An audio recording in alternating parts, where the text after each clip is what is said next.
महिला सशक्तिकरण के लिए हम हर साल में एक दिन देते हैं। उस दिन पर हम वुमेन एम्पावरमेंट की बात करते हैं, पर हमारे समाज में ऐसे बहुत कम उदाहरण हैं जिन्होंने इस शब्द का सही मतलब अपनी ज़िंदगी में सिद्ध किया है। आज हमारे साथ एक खास मेहमान है। हमारे साथ हैं केंद्रीय रिजर्व पुलिस की second in command Jammu region की श्रीमती कमल सिसोदिया। मैम, आपका हमारे आपका बहुत बहुत स्वागत है। तो सबसे पहले हम ये जानना चाहेंगे कि कैसे जो है, अगर हम महिलाओं की बात करते हैं तो किसी को टीचर बनना रहता है, किसी को डॉक्टर बनना रहता है, किसी को फैशन डिज़ाइनर बनना रहता है, लेकिन बहुत कम ही ऐसी महिलाएं हैं जो कि फोर्स में आना चाहती हैं और देश के लिए झंडा उठा के, एक हाथ में झंडा एक हाथ में बंदूक उठा के देश के लिए लड़ना चाहती हैं। तो आप हमें बताइए कि कैसे रहा, कैसे आपके दिमाग में आया और क्या शुरुआत की? जय हिंद। आज अंतर्राष्ट्रीय महिला दिवस के अवसर पर मैं सारे राष्ट्र की महिलाओं को, सारे विश्व की महिलाओं को अपनी शुभकामनाएं देती हूँ। मैं वर्तमान में सीआरपीएफ में द्वितीय कमान अधिकारी सेकंड इन कमांड कमल सिसोदिया जम्मू संभाग में तैनात हूँ। मेरा जो सफ़र रहा है, जो मेरी लाइफ स्टोरी रही है, वो अपने आप में बहुत ही यूनिक है, बहुत ही डिफरेंट है और मुझे लगता है कि हमारे देश की हर बच्ची को उससे एक प्रेरणा मिल सकती है। और आज मुझे अवसर मिला है कि महिला दिवस पर मैं महिलाओं के बीच, बच्चियों के बीच, स्कूल गर्ल्स के बीच आकर उनको ये मैसेज दे सकूं कि कितनी मुश्किलों का सामना करने के बाद भी आप जीत हासिल कर सकते हैं और किसी मुकाम तक पहुंच सकते हैं। इन्होंने बिल्कुल ठीक कहा कि एक आम मानसिकता है हमारे समाज में कि बेटी की शादी कर दो, बड़ी हो जाएगी, पहले चूल्हा चौका कराओ, बाद में घर संभालना सिखाओ और बाद में उसकी शादी कर दो। अगर कोई बहुत अच्छा बुद्धिजीवी वर्ग है तो बेटियों को ज़्यादा से ज़्यादा टीचर बना देगा, डॉक्टर बना देगा। किसी घर में बेटी पैदा होती है तो कहा जाता है कि बड़े होकर के उसको पहले टीचर बना देंगे या फिर डॉक्टर बना देंगे। कुछ ऐसा ही मेरे साथ भी हुआ। जब मैं कॉलेज में आई तो सबसे पहले मेरे को बीएड करा दी गई, ये कह के कि लड़की है तो बीएड करके टीचर बन जाएगी, और मैं टीचर में भर्ती भी हो गई। लेकिन मेरा सपना कुछ और था। मेरे मन में एक अलग ही ध्येय था राष्ट्र सुरक्षा और रक्षा के दायित्व में अपना योगदान देने का। और वो मेरे अंदर जज्बा पैदा हुआ एनसीसी में रहने के दौरान। जब मैंने एनसीसी की वर्दी पहनी तो उस वर्दी के जो दमखम था, जो उसका भय था जो लोगों में, उसे देखकर एक मन में जो जुनून पैदा हुआ, वो मुझे आज इस मुकाम पर लेकर। अगर हम बात करें कि जैसे आपने बताया कि आपको बीएड आपने किया, तो ये क्या था कि कॉलेज में आने के बाद से आपके मन में आया कि देश सेवा करनी है और फोर्सेज में जाना है, कि पहले से ही? जिस वक्त मैंने एनसीसी ज्वाइन की थी स्कूल डेज से, उसी वक्त से ये जज्बा मेरे मन में था कि यूनिफॉर्म सर्विसेज में मुझे आना है। लेकिन जिस तरह से आप बता रहे हैं कि आज से आप सोचिए कि 42 ईयर्स बैक, मतलब किस प्रकार का समाज था, किस प्रकार की मानसिकता थी समाज में। तो ये माना जाता था कि बेटियों को बीएड कराया जाएगा तो वो अच्छी पत्नी बनेगी, घर भी संभालेगी, बच्चे भी पालेगी और तनख्वाह भी लाएगी। तो मतलब इस प्रकार की मानसिकता रही है समाज में। लेकिन किसी ना किसी कारण से ये मान लीजिए कि मैं बड़ी सौभाग्यशाली रही कि जो मेरे माता पिता हैं उन्होंने दूसरों से हट के सोचा। उनकी सोच समाज से अलग थी, एक आम माँ बाप की तरह नहीं थी, और उन्होंने मुझे बचपन से ही लड़कों की तरह मेरा पालन पोषण किया। मैं ये बताना चाहूँगी आपको कि जहाँ और लड़कियाँ अपने बर्थडे पे गिफ्ट में मम्मी से कोई ड्रेसेस लेती हैं, कोई ज्वेलरी लेती है, तो मैंने अपने मम्मी से, जब मेरा बर्थडे था तो मैंने उनसे गिफ्ट में मोटरसाइकिल मांगी। आप लोग समझ सकते हैं मोटरसाइकिल। तो ज़्यादातर टेंडेंसी रही तो मुझे बोला गया मेरे फैमिली के द्वारा, ठीक है हम आपको एक्टिवा दे देते हैं, लड़की हो, स्कर्ट पहनोगी, कुछ सूट पहनोगी तो तुम्हें स्कूटी चलाने को दे देते हैं। तो मैंने कहा नहीं, मुझे मोटरसाइकिल ही चाहिए। तो मेरी मम्मी जो थी समाज से थोड़ा एक अलग हटके सोच रखती थी, तो उन्होंने इस चीज़ को एक्सेप्ट किया और मुझे मोटरसाइकिल गिफ्ट में दी गई। और मैं पहली लड़की थी उस समय, आज से 20-25 साल पहले दिल्ली में, जो कि 10 साल तक जिसने दिल्ली में मोटरसाइकिल चलाई, हीरो होंडा।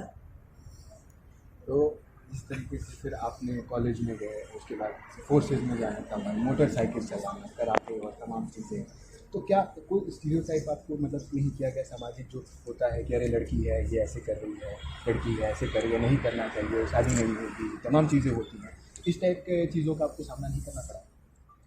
बिल्कुल करना पड़ा।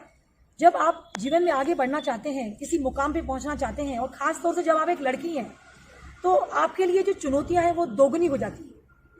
कई और से चुनौती आती हैं, आपके रिश्तेदारों से, आपके परिवार से, समाज से, क्योंकि महिला को एक इस रूप में देखना जो अभी तक रोल एक पुरुष करता आ रहा था, समाज के लिए उस चीज़ को स्वीकारना बड़ा मुश्किल होता है। तो बहुत सी चुनौतियों का मुझे कदम कदम पे सामना करना पड़ा।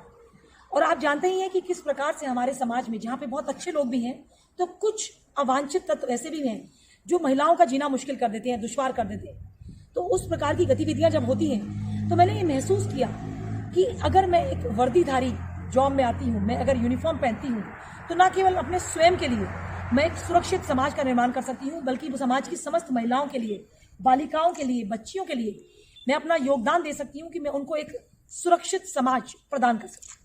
जी, अगर हम बात करें, अगर हम वर्क कल्चर की बात करें जब आप फोर्सेज में हैं, क्योंकि फोर्स जो है वो मेल डोमिनेंट है, बड़े अधिकारी आदमी हैं, तो उसमें आपको कहीं लगा हो, आपको ऐसी चीज़ों को सामना करना पड़ा हो कि आप महिला हैं इसलिए आपको पीछे कर दिया गया, इस टाइप की चीज़ें आपने कभी इनकाउंटर की अपने सर्विस में? सीआरपीएफ, केंद्रीय रिजर्व पुलिस बल, जो विश्व का सबसे बड़ा अर्धसैनिक बल है, मुझे बहुत गर्व है, अभिमान है कि मैं ऐसे बल में वर्तमान में कार्यरत हूँ। यहाँ पर महिलाओं को बहुत ही उच्च दर्जा प्रदान किया गया है और उनको बराबर की अपॉर्चुनिटीज प्रदान की जाती हैं। इसी कारण हमारी सीआरपीएफ की जो महिला कर्मी हैं, चाहे वो महिला अधिकारी हो या महिला हमारे सैनिक हो, हमारी जवान हो, उन सब का जो डिमांड है न केवल इंडिया में है बल्कि इंडिया से बाहर विश्व में भी हमारा महिला कंटिंजेंट जाता है। तो इसी कारण है कि जो हमारे उच्च पदाधिकारी हैं वो महिलाओं का सम्मान करते हैं, उनको अपॉर्चुनिटीज देते हैं कि वो आगे बढ़ सकें और अपनी एक अलग पहचान कायम कर सकें। आपको देखा गया है, आप लड़कियों से मिलती हैं, बच्चियों से मिलती हैं और उनको एम्पावर करती हैं, तो आपका मैसेज क्या रहता है? आपसे बहुत लड़कियाँ मिलती होंगी, कहती मुझे डॉक्टर बनना, मुझे टीचर बनना है, तो आपने कभी बोला कि आप फोर्सेज में आओ तो मुझे तुमको समझ में आएगा, या डॉक्टर बनने के बाद फोर्सेज में आओ? ये बिल्कुल आपने ठीक बात कही। अपने पिछले 21 सालों की सर्विस में, लगभग 21 साल मुझे हो गए हैं इस बल में सेवारत रहते हुए, तो जहाँ भी मेरी ड्यूटी रही है, चाहे वह नॉर्थ ईस्ट रहा हो, पूर्वोत्तर भारत के ट्राइबल क्षेत्र रहे हैं, ट्राइबल महिलाएं रही हैं, उनके बीच में जाकर आज वर्तमान में मैं जम्मू कश्मीर संभाग में तैनात हूँ और मेरे साथ यहाँ पे केबी पब्लिक स्कूल, खुदा बख्श पब्लिक स्कूल की बच्चियाँ हैं, जो कि मैं आपको बताना चाहूँगी कि जम्मू कश्मीर के हर प्रांत से, लद्दाख से, हर प्रांत से यहाँ पे संभाग से, चाहे उधमपुर हो, कोई भी क्षेत्र हो, वहाँ की बच्चियाँ यहाँ पे इस स्कूल में वर्तमान में रह रही हैं। ये रेजिडेंशियल स्कूल में भी यहाँ पे रहती हैं। तो इन बच्चियों के बीच आकर मुझे वाकई अपने बचपन की याद आ जाती है, बड़ा अच्छा लगता है।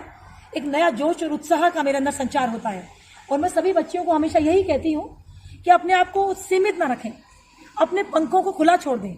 और आपसे मैं जरूर आज सारी बच्चियों को भी ये मैसेज देना चाहूंगी, देश की आपके माध्यम से भी, कि अभी तो केवल शुरुआत है आपके लिए। आप स्कूल में हैं, कॉलेज में हैं, तो जीवन की असली उड़ान अभी बाकी है। अभी तो नापी है मुट्ठी भर जमीन आपने, अभी तो सारा आसमान बाकी है, अभी तो सारा आसमान बाकी है। जिस तरीके से आप जोश और जज्बे से बात करती हैं, जिस तरीके से, वैसे बहुत सारी महिलाएं नहीं कर पाती, बहुत सारी महिलाएं अपने घरों में रखते रहती हैं। तो इस अंतर्राष्ट्रीय जो महिला दिवस है, इसमें आप और महिलाओं को हमारे माध्यम से क्या मैसेज देना चाहते हैं? जी मीडिया बहुत ही अच्छा कार्य कर रहा है। जिस प्रकार से जी मीडिया घर घर तक आज पहुंचा हुआ है और भारत के हर एक नागरिक को किसी न किसी रूप में प्रेरणा दे रहा है, तो सबसे पहले मैं जी मीडिया का साधुवाद करती हूँ, उनको बधाई देती हूँ उस कार्य के लिए। और आज अंतर्राष्ट्रीय महिला दिवस 2021 के इस अवसर पर मैं भारत की हर एक महिला को, हर एक बेटी को ये संदेश देना चाहूंगी कि जब चूड़ी वाले हाथ बंदूक उठा लेते हैं, जब चूड़ी पहनने वाले हाथ और वो महिला अपने मन में ये जज्बा पैदा कर लेती है कि वो किसी से कम नहीं है, तो इतिहास कुछ और ही होता है।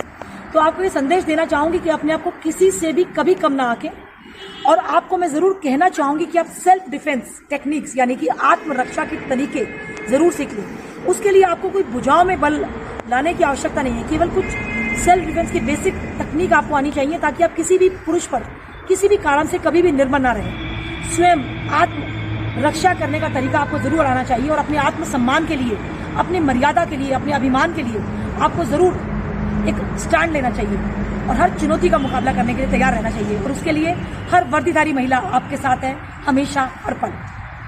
जी, हमसे बात करने के लिए बहुत बहुत धन्यवाद।